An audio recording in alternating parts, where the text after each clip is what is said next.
Hey, world builders, welcome back to Shoutout Saturday, where I read your lore. This is Shoutout Saturday number 25. If you want to hear your own writing read aloud here, come submit some for the daily prompt in the Discord and tag it for Shoutout Saturday. Now, let's read some lore.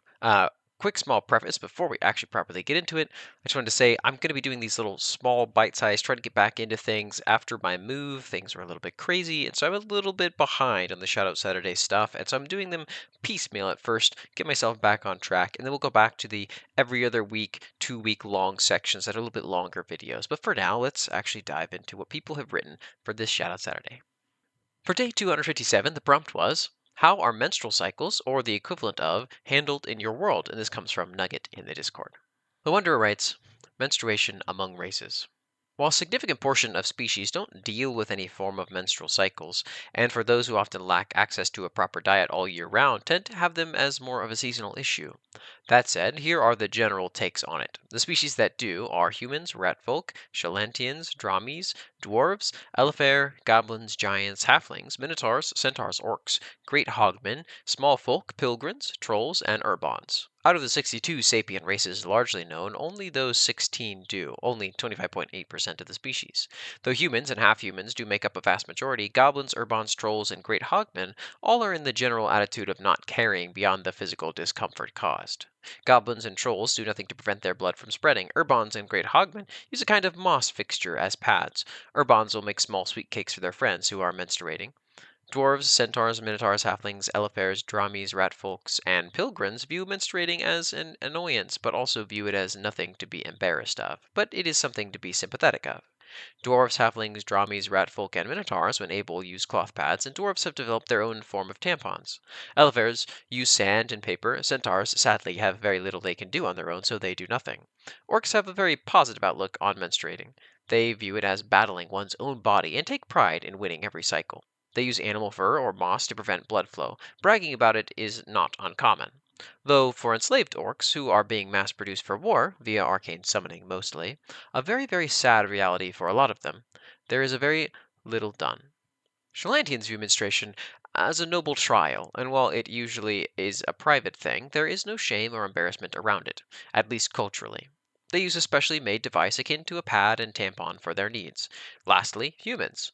Humans are the most varied. Amongst nobility, menstruation is hidden as much as possible. This is to try and make themselves seem as divine as possible. This is in part due to the fact that elves and Nalmer, the main race of divines, don't menstruate. Elves concede by entwining their souls in their own magic, and Nalmer doesn't have blood in the same way. That said, nobles usually use special made thick cotton cloth. The wealthy class, such as merchants, scholars, and other such professions, use a similar method as the nobles, but there's much less secrecy about it. Finally, the common folk use nearly every method conceivable, changing drastically from region to region. Many use moss, old rags, paper, animal furs, sand, grass, or wear red on the days where they bleed. The sentiment about that varies from region to region and religions, but usually it is just seen as a thing that happens that sucks.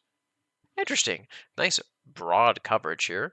I don't remember what I read about this. This was quite a few weeks ago at this point, but it was a really fun thing to think about actually because I have a lot of custom races for Atovia, and I had not thought about how some of them might have differing cycles, or just the lack of menstrual cycles in general, because there are a few different kinds of the ways that this system works for the body to prepare itself to have a child.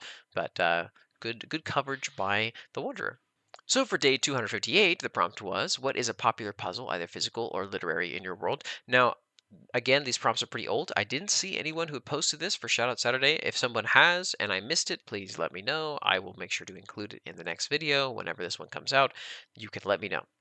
For day 259, the prompt was, are there any ancient monoliths slash monuments in your world? Is their purpose known?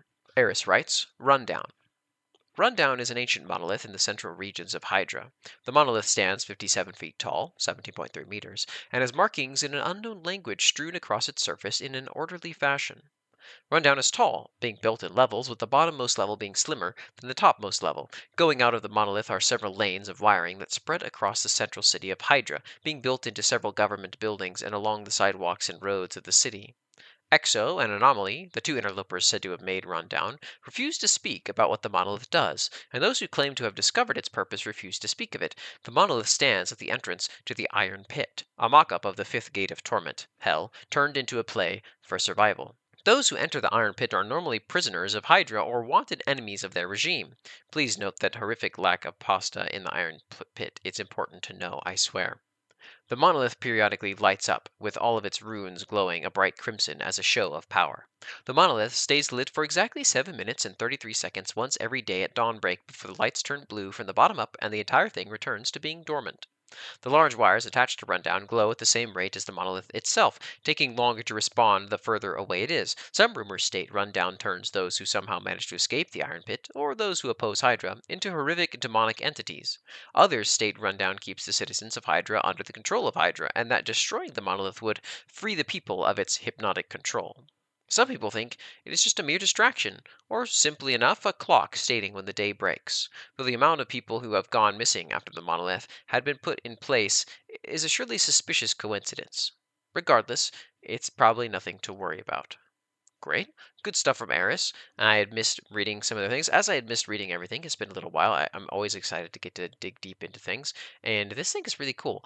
I don't know much about the Hydra or the Iron Pit or any of these things yet. I don't think we've got this in any of the Shoutout Saturday stuff that Aris has written, at least. And so this all intrigues me quite a bit, as well as this important lack of pasta.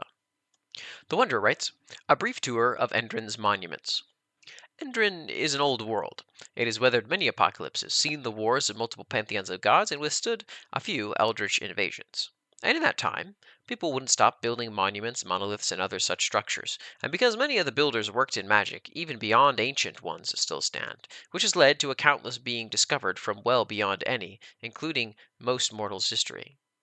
That said, here are some highlights. Firstly, in the Grave of Kings, a great vast temple that, despite its name, was not used very often for kings. It's a remnant structure of the old world used to bury the greatest of heroes. Nearly all lost to time, however, the latest to be buried there was the hero of legend, Corin.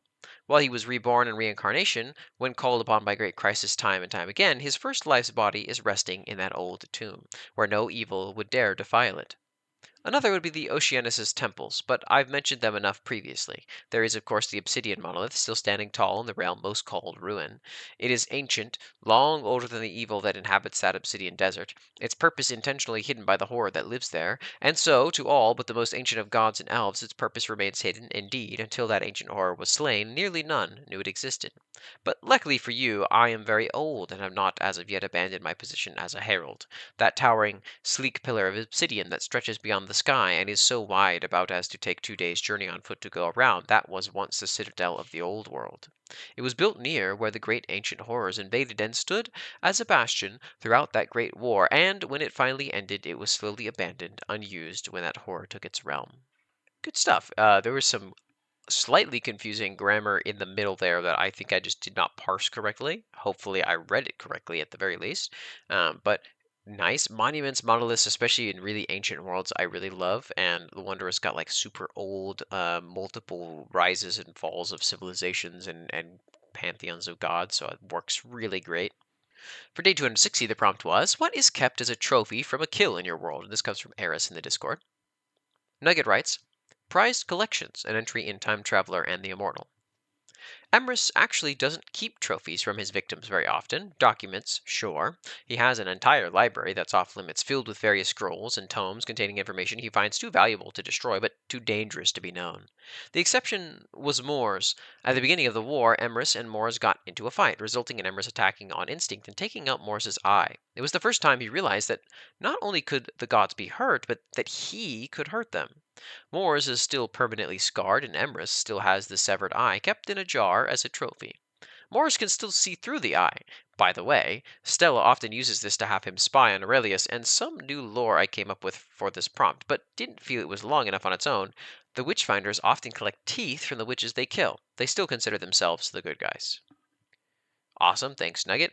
A lot packed into this shorter entry from you. The so many cool story ideas with the eye being able to see what's going on and Emrys potentially not knowing about this. I like it. I know enough. I feel like now with time travel and the immortal that I can connect things in an interesting way, and this is very compelling now in a way that it wouldn't have been if I had read this, long before I knew much about the worlds that you had worked on. For day 261, the prompt was, who is known as the most just ruler in your world? Are they a historical or current figure? Nugget writes, "The legacy of church head Nicholas, an entry in Petrichor." The church heads are the most powerful figures in Petrichor, and ones who, in the current era, ignore their problems more often than not.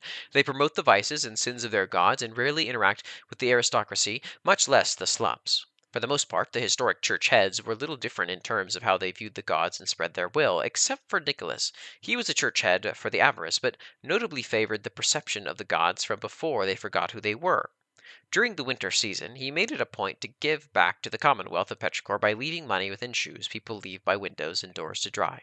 He was in power centuries ago and has now largely been lost to time. He was, however, somewhat merged within culture with the leader of the Wild Hunt, a barrage of spirits who ride through Petrichor in an invisible yet loud hunt. The hunt leader is often depicted as a man dressed in black riding a pale horse, with the black robes being a reference to the vessel of the black god who inspired the figure. While many stories of the hunt involve people getting swept up by the hunt, there's no shortage of ones involving the hunt leader leaving gifts of gold or chocolate within people's shoes around the winter months. I was really late to these prompts, but this one ended up being a great entry for the mid November time. I'm a very festive person around this time. Christmas starts very early for me and my wife, and so I enjoyed reading this very clearly Santa inspired piece of lore by Nugget. Perwin the Great writes, "The word of the court," an entry in Rust and Blood. The grass grows tall, the trees even taller. The skies remain blue, the water still clear. Everywhere else, bar Grala, the land has been mutilated to the extreme by industry and progress. Orcadia has little land to corrupt and must work doubly to ensure that all is as efficient as possible. There is nothing in this life more important than ensuring that Orcadia persists, and all you can do is assist in that most holy goal. Alleged direct quote of the Adamantine court itself. As one might be able to glean from a map of turmoil, Orcadia is not normal. Orcadia is a giant archipelago of floating islands, suspended in the air by an alien device known as the Adamantine Court, an automaton of ancient origin built by now long dead engineers that, for one reason or another, did not reveal the blueprints or care routine for this monolithic machine. Every day, bits and pieces of the Orcadian islands fall apart, inch by inch, mile by mile, and the rulers of Orcadia will have to believe that your toils will keep it aloft. The elves, or other rare denizens of Orcadia, believe that every second of every day is a gift granted them by none other than their mechanical overlord. They see this heartless, soulless thing as a benevolent god that allows them to live on its soil, and all they need do is serve it in industry, taking to the highest forms of efficiency. Nearly everything a citizen of Orcadia does must be approved by the court, from having a child to birthing said child to building a room for that child, or even going on a lengthy stroll to buy groceries. Even selling those groceries item by item must be approved. This authoritarian system ensures that citizens rarely see each other out on the streets and are forced to cohort with coworkers that might be transported over an hour-long commute from other districts or islands. Your schedule is made to oppose your spouses. You might catch glimpses of each other on the way in or out of your home, but you never get to talk. The people are kept alienated from one another. They cannot make friends. Therefore, they cannot make any plans of traitorous rebellion. They are even taught that the very concept of friendship is antithesis to the will of the court. And yet they look upon their green grass and clear water and are thankful, for they know no alternative. Great. Uh, I kind of figured Prelin would find a way to twist this in a grimdark direction, and he's done just that. He's done a perfect job. You get a ruler, an entity that is so authoritarian that the people beneath it believe it to be a just entity whose benevolence is taking care of them, when in reality, maybe they should get out of Dodge as soon as possible. Kendamarania writes, "School Dialogue Regarding Corpy's Rulers, Part 1. Mrs. Gilia. All right, settle down, class. Today we'll be learning about the Corpsian Republic. So, what do you know already about our history before the Sinners' War? Parsonal. That King Beelzebub overthrew Lucifer? Didn't he also make the Republic as well? Correct. Though it was Sathanas that overthrew Lucifer, and then Beelzebub took over after Sathanas was executed. Zyro. Yeah, with his head flying off. I don't get it though. What makes Beelzebub so great anyways? He's just an old fart nowadays. I mean, he's probably the reason why you and your family are here in the first place. What do you mean by that, Zyro? Everyone from across the Asphodelian Sea immigrated here because of how prosperous he made Corpi. He provided everyone the opportunity to do what they want and live a better life than where they came from. My pa, for instance, came to escape an uprising from where we came from, and he found a good job harpooning violent sinners in the Phlegathon that's able to feed me and my sisters. Solvan. Didn't he expand the Republic through colonializing others? That's what I hear in heresy anyway, with the rich, educated folk. Really? What did they all say? They were marching about how he exploited every island he came across to fuel the Republic, extracting resources, mistreating natives, spreading conflict wherever he went. To be fair, every other nether city was doing that too. I mean, have you heard what Nagana did to the people they conquered? They treated them no better than the sinners they torture. Plus, he tried to make peace wherever he could. Everyone else stepped on our territories. Callie. Sounds like someone trying to cope. Miss Gilliam. Relax, relax. Is there anything else anyone would like to add?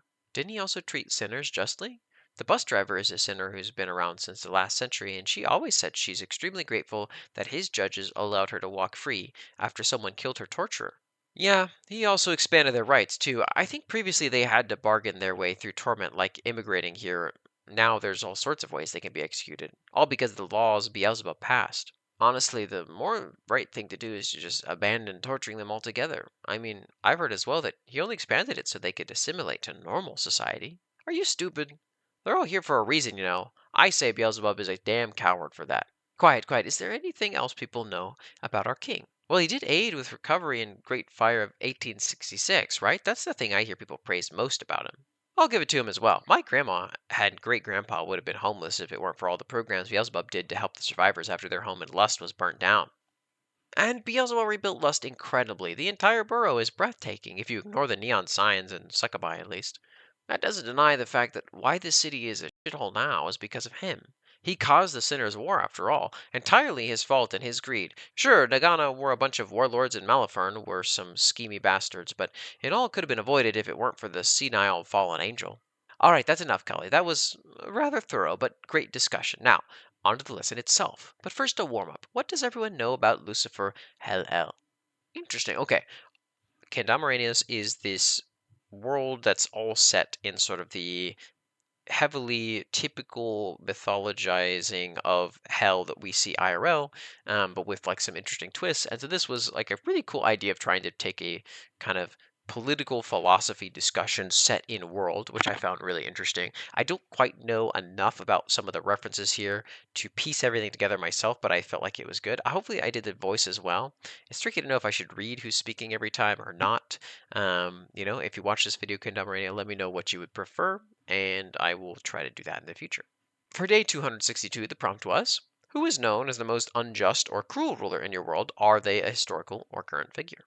XanderShroom writes, King Terran the Cruel. Background lore for context. In a continent I call Ikavia, there are four territories very simply named the Dragon Territory, the Elf Territory, the Human Territory, and the Siren Territory. These different territories have slightly different flavors of monarchy, which have yet to be explained fully in words rather than just thoughts and feelings about the topic, but the Human Territory is what we'll focus on today.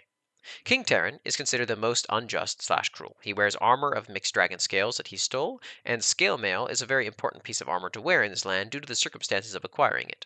Many consider him a mad king. Many say his behavior is due to illness, or dark magic, or a corrupt court.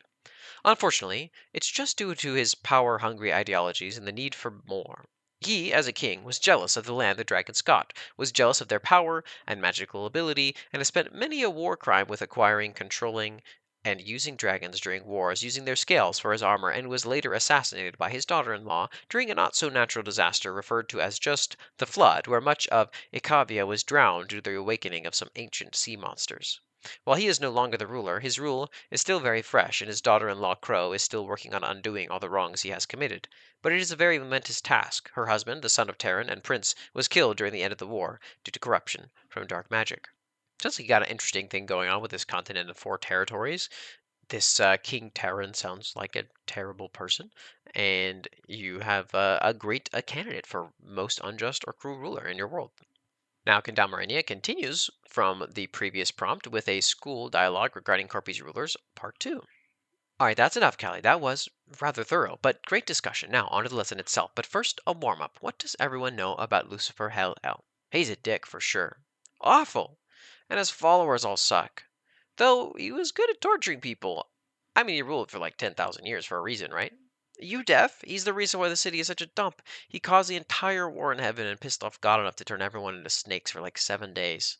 That's all the in the land of myth and fairy tales. Was anyone in this room even alive when all this supposedly happened? The angels of heaven threatened to exterminate all of us if we didn't kill those sinner bastards. Lucifer was the only one who had the balls to see it through compared to Beelzebub. And when was the last time they tore a hole through the sky telling us this? 2,000 years ago, man. Give it a rest. Quiet, you two. Zyro. What do you have to support the idea that Lucifer was awful? For starters, the entire revolution up in the old city was his fault. If it weren't for him, his greed and lust for power, all of that bloodshed could have been avoided. I mean, I think that bloodshed was just a necessary evil, but it's also true. He overreacted to everything that occurred with more violence and conflict until he got deposed. Plus, there's always that rumor that his mind might have gone a little insane after those millennia. Don't talk about any of this necessary evil BS. The revolution literally threatened to behead any opposers. Pandemonium had zero conflict over the 10 to 20,000 years it existed, and only Lucifer was in charge. Correlation doesn't mean causation. Plus, we were all in a feudal society with him. You'd be decent enough to consider that barbaric, right? From a certain point. Even if you want to argue that justice was served better under Lucifer because he just tortured everyone, would you consider a sinner who came here for adultery to be equal to that of a mass murderer? All I'm saying is Lucifer definitely had skewed priorities. Not to mention, he just straight up considered us and fallen angels superior to humans. He's no better than all those above us coming up with the next fringe theory as to why their group is superior to the others. Not to mention all the scandals that occurred as well. I mean, the entire divorce between Lilith and Lucifer. I'll give it to the Queen. She wised up for moving away from that abusive coward. Okay, fine. I'll give it to you as well for that, but still, there's the war in heaven. I mean, isn't this entire city based on what he said during those 3 days? And what were those? Freedom, justice, and fraternity. Miss Gilead, you can't just let her say all this crap. She's allowed to say her own opinions. Even if it isn't a load of BS, you can't deny that he was a straight-faced liar. Fraternity? He didn't even trust Beelzebub or any of his generals. Freedom? Freedom from what? From a deadbeat god? He only declared war for himself. No sugarcoating around that. Always been about himself until his exile. I suppose so. Is that all then? I must say, you teens are quite knowledgeable on this, especially for your age. If it is all, then let's get the actual lesson started. Interesting. So you have a bunch of teenagers in a classroom, and we got their full discourse on sort of the most just and the most unjust rulers. Sort of prompted, intentionally it seems, by the teacher. Cool. For day 263, the prompt was, what creature represents wisdom in your world? Nugget writes, a crown made of locks, an entry in Petrichor. The Keeper is the white god of secrets and betrayal. It's theorized that it was once the god of knowledge and learning, but that was long ago. Now it only knows knowledge as a means of conquest. It listens but never talks, collecting any information it can and keeping it secret until it's used for someone's ruin. The Keeper is cruel, as it waits for humanity to silently convince themselves of its influence. The Keeper may be vile, but not any more so than the humans who praise it. It's more patient than the avarice, and its corruption tends to be slower in those it touches, but it still stings in a place not so easy to fix, and so long as it's broken, will continue to spread. The Keeper has been influencing Thaddeus's life for some time now. Ever since it convinced his mother to abandon him at an orphanage, it seems he always gets left behind, betrayed, or abandoned eventually. The Keeper's scars run deep in Thaddeus's heart, so he decided it was better to join his god rather than suffer at its hand any longer. He sees the influence of the Keeper in every interaction. Trust no one. Hurt them before they get a chance to hurt you. You know they will try eventually, so why let anyone close? Even Edward betrayed you, your own brother. No one is safe. No one. A stranger is just a friend who hasn't hurt you yet, and you will not let them hurt you any more. The people who hurt you will never bleed enough to make up for it. The people who hurt you will never bleed enough to make up for it. The people who hurt you will never bleed enough to make up for it. The people who hurt you will never bleed enough to make up for it. The people who hurt you will never bleed enough to make up for it. He cannot see any differently. Not while he looks to the Keeper's eyes, blinded by its crown. Thaddeus will light the entire city on fire, burning the bridges of those who genuinely care about him. The Keeper simply waits for its victims to convince themselves of its will. Really well written one this time, Nugget. I enjoyed reading that a lot. Really trying to get better at my variable intonation and making this stuff sound better.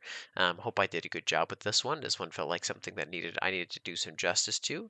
I like this a lot. I love that every main character has one of these sort of four chaotic entities behind them. Whether real or all in their head, driving a lot of their movement in the story and in the world that you've created, and it works really well. Now, for the final entry of Shoutout Saturday number 25 is Premon the Great, who writes Kneeling to a Monster, an entry in Rust and Blood, specifically Anarchy. The cold, harsh air of the taiga sears the skin of any who wander it, from simple travelers to those seeking counsel with one of them. I have been walking through 3 feet of powdery white inconvenience for a week now, seeking answers I'm not sure I want, but nevertheless need. There are 101 ways for me to die out here. I hope this beast is worth it. I encountered a small group yesterday. They had lost their way in the blizzard. They were weak from hunger and dehydration. All the better for me. At least I won't starve now. The world has gone sour ever since that damned moon manifested over our heads. I would never have ever thought of eating another person before all this happened. Hopefully the beast I seek has answers for me that can truly break this apocalypse as fast as possible. Hope. Do we deserve such a thing? After all we've done? The Final Four, we call ourselves, like it's something to be proud of, to cherish our victory over those weaker than us. I'm sure the dwarves feel proud, but what of the Legion? What of the Brelorians? I suppose it doesn't matter unless I can find this damnable monster. A week became one, then two, now five. I've been wandering in circles, damn it. I've started to go hungry myself now. I had an opportunity to hunt, but children don't deserve to be ripped apart by a beast like me. I need. There! I smell it! Sulphur, ash, in the ocean, finally! This damnable snow slows my every step, but I will not rest until I see it, until it meets my gaze. There! There it is! I run as fast as I can, charging through the blizzard at a shadow in the storm, slowing as I approach its feet, towering over me at least 50 feet tall as it uncurls from its resting position and turns to me, reeking of hell and rot, tendrils sprouting like roots from its base, a large, distended gut that jiggles and sways as the beast spins about, large pulsing warts across its mantle, and two spotlights for eyes that see into my soul. I kneel immediately. I must. I cannot return empty-handed. At last, the BOGO. Ask.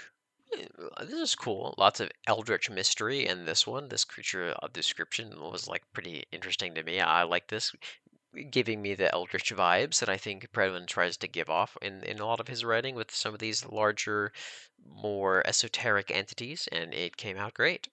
So there you have it. That is Shoutout Saturday number 25. Thanks to everyone who submitted as always. We had a good spread in just a week worth of writing, which was great. And it will allow me to kind of quickly get this one out and then hopefully get the next one out only a couple, 2 to 3 days after I create and publish this one, which I'm hoping for. We'll see if I stick to it. But I want to catch up soon so that we can start doing this more regularly. Again, if you want to see your own work here, come to the Discord, post in the Build Together forum, and tag it as Shoutout Saturday. And you can include images, and I will include them as I have done here. That would be awesome. If you would also enjoy participating with us or just hanging out with us in the Discord, it's a great community. If you do want to see more like this, you want to support the community, you want to do anything you can to see more stuff by this, by me, by us, then please like, subscribe, comment, at least do one of those things for us if you are so inclined. And if not, that's totally okay. It'll always be free, it'll still be made. And either way, I hope you have a wonderful Saturday or whatever day it is that you're watching this. Goodbye.